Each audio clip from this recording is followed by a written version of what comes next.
Middle class family. कहानी को आगे बढ़ाते हैं।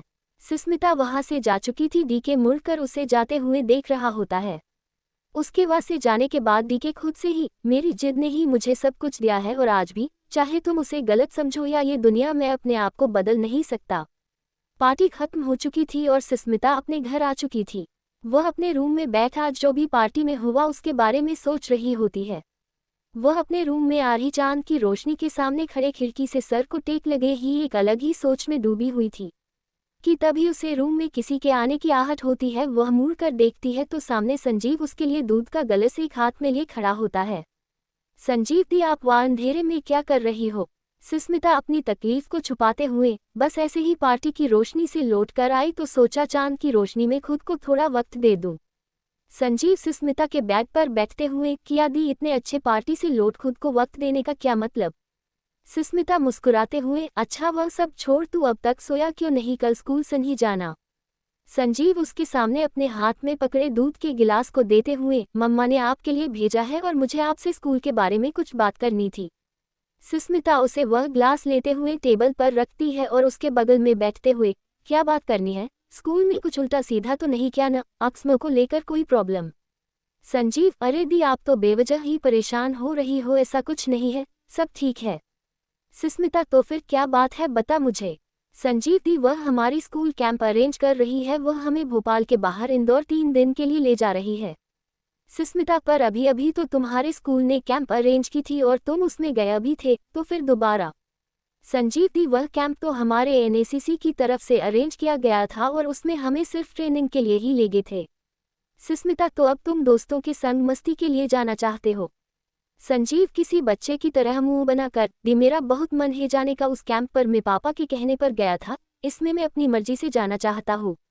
सुस्मिता, उसकी मर्जी की बात सुन उसे, तुम्हारी मर्जी है तो तुम जरूर जाओ, मैं अपनी मर्जी की नहीं कर पा रही, तुम तो कर लो। संजीव ये सुनते ही कि उसने हाँ कर दी है, वह उसके गले लगते हुए, थैंक यू दी, थैंक यू सो मच दी, आप बहुत अच्छी हो। पर दी, क्या है जो आपकी मर्जी का नहीं हो रहा है? सुस्मिता उसकी खुशी देख, सब कुछ ठीक है, तुम बस कैंप जाओ और एंजॉय करो, समझे? संजीव थोड़ा उदास होते हुए, पर दी, एक प्रॉब्लम है। सुस्मिता दूध के गिलास को उठाते हुए, अभी तो खुश था, अब क्या हो गया? संजीव दी, ओ, कैंप जाने के लिए कुछ फी देनी होगी। सुस्मिता दूध को मुंह से लगते हुए, कितना? संजीव दी, 5,000। संजीव के मुंह से जैसे ही वह कैंप की फी सुनती है तो उसके मुंह में दूध का पहला घुट गया था, वह खांसने की वजह से बाहर आ जाता है और सुस्मिता संजीव को घूर कर देखती है। संजीव दी, मुझे पता है हमारे लिए थोड़ा मुश्किल होगा, कोई बात नहीं, मैं नहीं जाऊंगा। सुस्मिता उसका कान पकड़कर, पहले मर्जी बोलकर अब नहीं जाऊंगा बोल रहा है। मैं सब जानता हूँ, जब सब जानता है तो मुझसे बोला ही क्यों? बहुत चालू बनने लगा है तू। संजीव अपने कान को छुड़ाते हुए दर्द से, दीदी दुखता है, बच्चे की जान लोगी क्या? मैं कहाँ चालू बनने की कोशिश कर रहा हूँ। सुस्मिता उसके कान को छोड़ देती है, फिर दूध को पीते हुए, जब चालू नहीं बन रहा है तो जा यहाँ से। संजीव अपने चेहरे पर मासूमियत लेते हुए, पर आपने तो कहा मैं अपनी मर्जी का कर सकता हूँ, तो फिर अब? सुस्मिता गिलास को टेबल पर रख उसे देखते हुए, मर्जी को बाकी मर्जी के साथ बॉक्स में बंद कर दे, समझा? संजीव, दीदी। सुस्मिता दी, क्या दी, हम मिडिल क्लास के फैमिली से है, इतना बड़ी अमाउंट तो ही नहीं खर्च कर सकते, समझा? अभी तो मुझे जॉब किए 1 महीना भी नहीं हुआ, सैलरी भी पता नहीं कब तक आए गई, और घर का खर्चा भी चलना है। पता है न, हम जिस घर में रहते हैं वह भी माँ की दोस्त का है और उन्हें हमें हर महीने रेंट देना पड़ता है। अभी बहुत कुछ है और उसमें मैं ये नहीं कर सकती। संजीव सुस्मिता की बातों को समझते हुए हामी में अपना सर हिला देता है। सुस्मिता उसके गल को प्यार से सहलते हुए, जाओ, जाकर सो जाओ। संजीव वहाँ से जा चुका था। सुस्मिता को बिल्कुल भी अच्छा नहीं लगा संजीव को पहले हाँ बोल फिर ना करना, वह भी सिर्फ पैसों के लिए, पर वह कर भी क्या सकती थी? सभी जानते हैं कि एक मिडिल क्लास के फैमिली के लिए 5,000 कोई छोटी रकम नहीं होती। कितनों के घर के मंथली खर्च होती है या उसे ज़्यादा, तो कैसे को 3 दिन की ट्रिप के लिए अपने 1 महीने का पूरा बैलेंस कोई दे दे, और उसने बिल्कुल सही किया था। सुस्मिता ये सभी सोचते सोचते दिन भर की थकावट की वजह से बिस्तर पर लेटते ही एक गहरी नींद में चली जाती है। सुबह वर्मा मैंशन। अवनी अपने रूम में अपनी सारी पैकिंग कर रही होती है कि मामा जी उसके कमरे में आते हुए, बेटा पैकिंग हो गई? अवनी सामानों को देखते हुए ही, हाँ मामू, मैं सब पैक कर लिया। पीछे से दादू, और इस घर की रौनक भी पैक कर ली तुमने? अवनी अपने दादू को इमोशनल होता देख उनके गले लगते हुए, दादू आपकी ये रौनक बहुत जल्द आपके पास आ जाएगी। मामू बोल तो ऐसे रही हो जैसे आज जाकर कल आ जाओगी। अवनी आपने मामू के गले लगते हुए, ओ मेरे प्यारे मामू ये 3 साल तो हो गुजर जाएंगे। पक्का 3 साल में आ जाएगी न। डीके दरवाजे के पास खड़ा होकर अपने हाथों को बांधे खड़ा था। अवनी उसे देख, भाई 3 साल के लिए जा रही हूँ, 3 साल में ही आओ गई न। डीके उसके गले लगते हुए, तू चली जाए गई तो कैसे रहूँगा मैं इस घर में। अवनी उससे अलग होकर, क्या भाई आप सब ने तो पूरे माहौल को मेरी विदाई जैसा बना दिया हो, जैसे मैं अभी जा रही हूँ। उसकी बात पर राज जी, अरे बेटा घर की लक्ष्मी चली जाए तो उदासी तो अपने आप ही आ जाती है। अवनी डीके की बाजू पकड़ते हुए, तो फिर मेरे लिए एक भाभी ले आइए, उस लक्ष्मी को तो सारी उम्र आप सबके साथ रहना होगा। उसकी इस बात पर डीके उसे अपने आप को छुड़ाते हुए, अरे बात तेरे जाने की हो रही है, तू उसमें मुझे कहाँ घसीट रही है। हाँ मामा जी, वैसे अवनी का आइडिया बुरा नहीं है, क्या बोलते हैं अंकल डी के लिए ढूंढ ली जाए दुल्हन। डीके, अरे बात कहाँ से कहाँ जा रही है, और तू छोटी तुझे तो मैं। अवनी उस पर गुस्सा करते हुए, देख अपनी कमर पर हाथ रख, क्या क्या करेंगे आप। फिर उसके पास झुकते हुए उसके कान में धीमे शब्दों के साथ, और आप मना क्यों कर रहे हो, आपकी सेक्रेटरी साहिबा तो है ही ना। डीके उसके मुंह से सुस्मिता की बात सुन घरते हुए, अब बहुत ज्यादा हो रहा है, मैं नाचे जा रहा हूँ, जिसे टाइम पर फ्लाइट पकड़नी हो वह नीचे आ जाए। और वह अवनी के कमरे से बाहर चला जाता है। उसे उड़ जाता देख सब हंसने लगते हैं। दादाजी लगता है बच्चा शर्मा गया। थोड़ी देर में सभी नीचे हॉल में खड़े होते हैं। सुस्मिता भी अपने वक्त के साथ आ चुकी थी। उसने अवनी के जाने के अनुसार डीके का शेड्यूल तैयार किया था, पर उसने डीके से कोई बात नहीं की थी, बल्कि वह जब से आई थी उसने एक बार भी डीके को नहीं देखा था। उसे डीके से जब भी कोई काम होता तो मेंशन के सर्वेंट को बोल देती, और वो उसे, और डीके को कोई काम होता तो वह जो बोलता उसे सुन चुपचाप कर देती। सुस्मिता कल के हुए उन तमाशों से गुस्सा भी थी और उसे हद भी हुआ था। उसने आज डीके को पूरी तरह से इग्नोर किया था, पर डीके ने भी कुछ खास खाना सही नहीं समझा था, इसलिए उसने कुछ नहीं कहा। पर बिना कुछ कहे इतना कुछ होता अवनी देख लेती है, और सुस्मिता का डीके को इग्नोर करना भी, इसलिए वह सुस्मिता के पास जाकर अवनी स्माइल करते हुए, सुस्मिता जी आप मेरे साथ मेरे कमरे में चलिए ना, थोड़ा आपसे कुछ काम था। सुस्मिता उसकी बात पर, मुझसे मुझसे क्या काम है। अवनी उसके हाथों को पकड़, अरे आप चलिए तो सही, मैं रूम में बताती हूँ। और अवनी उसे एक हाथ से खींचते हुए अपने रूम की तरफ बढ़ जाती है। सुस्मिता अवनी के रूम में पहुंच, अच्छा बताइए क्या काम था आपको हमसे। अवनी, ओहो मैंने आपसे कहा था न कि आप मुझे आप मत कहा कीजिए, आप मुझे अवनी बुला सकती है, आखिर मैं आपसे 2 साल छोटी हूँ। सुस्मिता, आप मुझे ये बोलने के लिए अपने रूम में लेकर आए, वह तो आप नीचे भी बोल सकती थी। अवनी उसे पकड़ बेड पर बैठाते हुए और कुर्ब भी बैठते हुए, जी नहीं मुझे आपसे बहुत जरूरी बात करनी है, वह भी भाई के बारे में। सुस्मिता, आपके भाई के बारे में बात करने में मुझे कोई इंटरेस्ट नहीं है। अवनी, अरे आप गुस्सा मत होइए, हमें पता है कल जो भी हुआ या जो भाई ने किया वह सही नहीं था। सुस्मिता बेड से उठ खड़ी होती है और गुस्से भरी आवाज, आपको जो दिखा वह सही नहीं लग रहा है, पर जो उन्होंने किया वह तो आपको नहीं दिखा ना। भाई को आपको इस तरह धमकी नहीं देनी चाहिए थी। अवनी के मुंह से अचानक ही ये सुन सुस्मिता वापस से बेड पर बैठ जाती है और अवनी को सांवलिया नजरों से देखने लगती है। अवनी, इस तरह सांवलिया नजरों से मत देखिए, हमें भाई की जिद को हम अच्छे से जानते हैं, पर मेरे भाई ऐसे नहीं है वह तो। अवनी कुछ आगे कह पाती उसे पहले ही सुस्मिता, वह आपके भाई है न, इसलिए वह आपको गलत नहीं लग सकते। अवनी उसे समझते हुए, ऐसा नहीं है, भाई ने जो आपके साथ किया वह गलत है और मैं उसके लिए आपसे माफी मांगती हूँ, पर आप मेरे भाई को समझ रही है, वह वैसे नहीं है। सुस्मिता, तो कैसे है आपके भाई और क्यों है वह ऐसे, दूसरों की मर्जी, उनके लिए कोई मैंने नहीं रखता। अवनी, देखिए मैं आपको कुछ ज्यादा तो नहीं बता सकती, क्योंकि अगर वह भाई आपको खुद बातें तो वो सही होगा, पर अभी के लिए इतना जान लीजिए कि वह बहुत अकेले हैं, बचपन से ही उन्होंने बहुत कुछ सहा है, उन्हें बस थोड़े प्यार की जरूरत है जो उन्हें संभाल सके।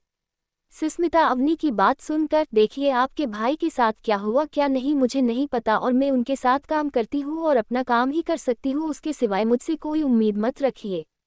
अवनी उसकी इस बात पर थोड़ा उदास होते हुए, अच्छा ठीक है आप जो भी करें, पर अपने बॉस अपने सर को समझने की कोशिश तो कर ही सकती है और उसी तरह उनके साथ काम कर सकती है। सुस्मिता, उनके साथ काम करने के ही तो मैं सैलरी लेती हूँ, फिर आप क्यों ये सब बातें मुझसे कह रही है। सुस्मिता अवनी की बातों को कहीं ना कहीं समझ गई थी और इसलिए वह उसे बार बार मना कर रही होती है। उसे मालूम है कि वह इस वक्त खुद के गलवालों के हालत सुधरने पर ध्यान देना है, ना कि किसी और पर। अवनी भी समझ रही थी उसकी बातों को कि क्या वजह हो सकती है उसके इस तरह बात करने की, पर वह कुछ कहती नहीं है और उठकर अपने कबर्ड से एक गिफ्ट का बॉक्स निकल कर सुस्मिता की तरफ बढ़ा देती है। सुस्मिता उस गिफ्ट को देख, ये क्या है? अवनी, जैसा कि आप जानती है कि मैं आज जा रही हूँ, तो सोचा आपको कि यूजफुल गिफ्ट देती जाओ। यह आपके काम से रिलेटिव है और यह आपके काम में बहुत मदद करेगा। इंदौर जाना। कहानी की तरफ आगे बढ़ते हैं। अवनी के हाथों से सुस्मिता ने वह गिफ्ट लेकर उसे थैंक यू कहाकर उसके गले लग जाती है। तभी उसे रूम के बाहर से डीके की आवाज आती है, छोटी चलना नहीं है, हम लेट हो जाएंगे। अवनी सुस्मिता से अलग होकर अपनी पर्स को अपने कंधे पर टांगते हुए, हाँ भाई चलिए, बोल वह रूम से बाहर निकल जाती है। कुछ वक्त बाद सभी भोपाल एयरपोर्ट पर खड़े अवनी को अलविदा कह रहे थे। डीके अवनी के सर को सहलाते हुए, दिल्ली पहुंचकर मुझे फोन कर देना और जब यूएसए की फ्लाइट लो तो मुझे बताना। सभी वही खड़े थे कि रिया सुस्मिता से, इन्हें जब यूएसए ही जाना है तो ये दिल्ली क्यों जा रही है? सुस्मिता रिया की बात का जवाब देते हुए, क्योंकि दिल्ली के लिए ही यूएसए की डायरेक्ट फ्लाइट मिल सकती है, इसीलिए वह पहले दिल्ली फिर वहां से यूएसए। रिया ने उसकी बात पर अपना सर हाँ में हिला दिया। उन दोनों की बातें इतनी धीमे शब्दों में हुई थी कि किसी को भी उन दोनों की बातों के बारे में नहीं पता चला। अवनी उन सभी को बाय बोल वहां से एयरपोर्ट के अंदर जा चुकी थी और सभी उसे उसी तरह खुशी खुशी अलविदा कह रहे थे। अवनी के जाने के बाद वह से सभी जा चुके थे। वर्मा इंडस्ट्री में डीके अपने केबिन में बैठे कोई फाइल चेक कर रहा था कि उसके केबिन की डोर पर किसी के नॉक करने की आवाज आती है। डीके बिना सर उठे ही उस फाइल को देखते हुए, कमिंग। उसकी परमिशन सुन सुस्मिता अंदर आती है और डीके को फाइल देते हुए, सर ये मिस्टर मेहरा की फाइल है, वह चाहते हैं कि आप एक बार उनसे इस प्रोजेक्ट पर अच्छे से डिस्कस कर ले और इसे जितनी जल्दी हो सके शुरू करें। डीके अपने हाथ के फाइल को टेबल पर रख सुस्मिता के हाथों से फाइल ले उसे देखते हुए, सारी तैयारी हो गई है? सुस्मिता, जी सर, इंदौर जाने के लिए सारी तैयारी हो गई है। मैं मिस्टर डिसूजा के प्रोजेक्ट के सारे डिटेल्स माथुर सर को दे दिए हैं और ड्राइवर भी तैयार है, आप 1 घंटे बाद निकल सकते हैं। डीके फाइल को देखने के बाद, गुड, मेहराज की फाइल मैंने चेक कर ली है, इनके साथ कल हमारी मीटिंग फिक्स कर मुझे टाइम बता देना। सुस्मिता टेबल पर रखी कुछ और फाइल को लेते हुए, ऑक्सर, बोल वहां से जाने लगती है कि डीके, 1 मिनट रुकना जरा, अभी क्या कि तुमने मिस्टर माथुर को किसकी डिटेल्स दे दी है? सुस्मिता, सर मिस्टर डिसूजा के फाइल और प्रोजेक्ट की डिटेल्स दी है कि उन्हें आपके साथ इंदौर में कोई प्रॉब्लम ना हो। डीके अपने बॉसी अंदाज में, तो आप ये कहना चाहती है कि आप हमारे साथ इंदौर नहीं जा रही है? सुस्मिता, सॉरी सर, पर मैं ऐसा कहना नहीं चाहती, मैं इंदौर नहीं जा रही हूँ। आप 2 दिन इंदौर में रहने वाले हैं और मैं अपने घर से बाहर नहीं रह सकती, मुझे इसकी परमिशन नहीं मिलेगी। डीके बड़े ही सपाट भरे लहजे में, बॉस की सेक्रेटरी होने की वजह से आपका जाना जरूरी है, ये बात अपनी फैमिली को समझाए और हम 1 घंटे बाद पार्किंग एरिया में मिलते हैं। सुस्मिता उसकी तरफ एक कदम बढ़कर कुछ कहने को होती है कि डीके, ये आपके बॉस का ऑर्डर है और इसे आपको फॉलो करना होगा, अब आप जा सकती हैं, एक कॉफ़ी। सुस्मिता बिना कुछ कहे वहां से जा चुकी होती है। उसके चेहरे पर अब साफ साफ परेशानी के भाव दिख रहे होते हैं। वह अपने मन में, मैं कैसे जा सकती हूँ इस खड़ूस खड़ू के साथ, और माँ पापा को मैं क्या कहूँगी? अजीब बात है, इंदौर जाने को मैंने अपने भाई को मना किया था कल ही और आज मैं ही इंदौर जाने के लिए परमिशन मांगूंगी। ये सोचते हुए वह अपने चेयर पर बैठती है कि उसके पास रिया आकर, तो मेरी जान, इंदौर जाने के लिए तैयारी हो गई। सुस्मिता अपने चेहरे पर उदासी लिए हुए, कहा यार मुझे तो जाने का ही मन नहीं है, पर काम है तो जाना ही पड़ेगा। रिया बगल के चेयर को खींचते हुए उस पर बैठकर, सुस्मिता क्या बात कर रही हो यार? तभी एकदम से किसी के गिरने की आवाज आती है। सुस्मिता और रिया दोनों ही उस तरफ देखने लगती है। रिया के बगल खड़ा लड़का जो जमीन पर गिर पड़ा था उसे देख रिया, क्या भाई बैठने का इतना ही मन था तो चेयर ले ले, गिरने का नाटक करने का क्या जरूरत है? वह लड़का रिया पर गुस्सा करते हुए, रिया की बच्ची खुद को मेरी चेयर पर बैठी है और मुझे दूसरी चेयर लेने की सलाह दे रही है। रिया उसकी बात पर, ओप्स, ये तेरी चेयर है, घर से लेकर आया है, और अगर घर से भी लेकर आया है तो मैं अभी बैठी हूँ इस पर। वह लड़का खड़ा होता है और रिया को कुछ बोलने ही जाता है कि सुस्मिता, रिया क्या बहस में लग रही है, और तुम, सॉरी इसने जानबूझकर नहीं किया। इतना बोल सुस्मिता रिया को, और तुम मेरी प्रॉब्लम सुनो, मुझे बताओ कि मैं अपनी फैमिली को कैसे कन्विंस करूं कि वह मुझे 2 दिन के लिए भोपाल से बाहर जाने दे। रिया, क्या तुम्हें जॉब करने की परमिशन है, भोपाल से बाहर जाने की नहीं? सुस्मिता, ऐसा नहीं है, मैं कभी बाहर गई नहीं हूँ, इसलिए मुझे नहीं पता मेरे घर वाले जाने देंगे या नहीं। रिया, तब तो तुम्हारे लिए टेंशन की कोई बात ही नहीं है। उनसे अपने काम की कंडीशन बता दो, वह आराम से मान जाएंगे। सुस्मिता, तू सच कह रही हो? रिया, हाँ मुझे तो यही लगता है, और अगर इसे भी ना बात बने तो आपने भाई या बहन को साथ में ले लो, 2 लोग बनकर बोलोगे तो जोर पड़ेगा। सुस्मिता, जोर? वो तो इस मामले में नहीं हो सकता। कल ही मेरे भाई ने स्कूल कैंप जाने के लिए परमिशन मांगी थी और मैंने मना कर दिया था। रिया, तब अपनी फैमिली से ही सीधे बात करके देखो, और हो सके तो अपनी किसी ऐसी फ्रेंड को अपनी फैमिली से बात करने को कहो जिसे वह जानते हो। सुस्मिता, हाँ तुम शायद सही कह रही हो, थैंक यू। रिया मुस्कुराते हुए, पहले काम हो जाए तो बोलना। अच्छा मैं चलती हूँ, तुम इंदौर से आकर मिला मुझसे, ओक बाय। रिया वहाँ से चली जाती है और सुस्मिता अपने टेबल पर रखा फोन उठाकर सबसे पहले जीवा को कॉल करती है। जीवा भी 2 रिंग में ही फोन उठा लेती है। जीवा गुस्से भरी आवाज में, बोल बोल सिमो, अब किस चीज के लिए तेरा बॉस हाँ या ना करवा रहा है तुझसे?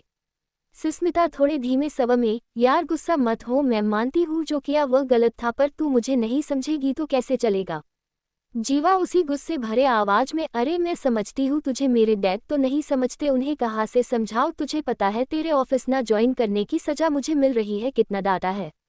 आज डैड ने मुझे नाश्ते की जगह वही खाया है मैंने, वह भी किसकी वजह से? अपनी बेस्ट फ्रेंड की वजह से। ऐसा कोई करता है क्या अपने दोस्त के साथ? सुस्मिता उसके गुस्से भरी आवाज को सुन फोन को अपने कान से हटाते हुए, ये तो फुल भड़की हुई है, हेल्प करेगी कि नहीं? जीवा, हेलो हेलो, सुन रही है? अगर कान से फोन दूर क्या होगा, तो मुझसे बुरा कोई नहीं होगा सिमो। सुस्मिता तुरंत ही फोन को कान से लगाकर, अरे नहीं नहीं, मेरी इतनी हिम्मत की मैं तेरी बात ना सुनूं? जीवा उसे धमकी भरे लहजे में, हिम्मत भी ना करना ना सुने कि तुझे मेरी हर बात सुनी होगी। सुस्मिता उसे शांत करते हुए, अच्छा तेरा जो भी गुस्सा है वो जब हम मिलेंगे तब कर लेना, पर अभी के लिए तू शांत हो जा और ठंडा पानी पी ले। जीवा शांत होते हुए, अच्छा ठीक, मैं पानी पीकर बोलती हूँ। और जीवा जहाँ बैठी होती है वह के टेबल पर रखे पानी की बोतल से पानी पीती है। सुस्मिता उसके पानी पीने की आवाज़ सुन उसे पूछती है, अब ठीक लग रहा है? जीवा शांत हो चुकी थी और अपने टेबल पर फिर से बैठकर, हाँ अब ठीक लग रहा है, बोल क्या बोल रही थी? सुस्मिता, मुझे पहले तू ये बता तू कहाँ है? जीवा का जो गुस्सा शांत हुआ था वह सुस्मिता के इस सवाल पर फिर वापस आ जाता है और वह फोन पर एक बार फिर चिल्लाते हुए, 5 स्टार होटल में बैठकर ब्रेकफास्ट कर रही हूँ। सुस्मिता उसकी चिल्लाने की आवाज़ सुन, ये तो अच्छी बात है, तो फिर तू चिल्ला क्यों रही? मेरे कान के पर्दे फट जाएंगे। जीवा फिर से गुस्से भरी आवाज में, क्या यार सिमो, तुझे लगता है डैड मुझे ये पनिशमेंट देंगे? तुझे क्या लगता है ऑफिस के स्टोर रूम में बैठा रखा है इन धूल धकोर में मुझे, और सिर्फ तेरी हाँ और ना की वजह से? सुस्मिता एक बार फिर उसे शांत करने में लग जाती है। अच्छा अच्छा, फिर से गुस्सा मत कर प्लीज, मेरी हेल्प कर दे, मेरे पास वक्त नहीं है।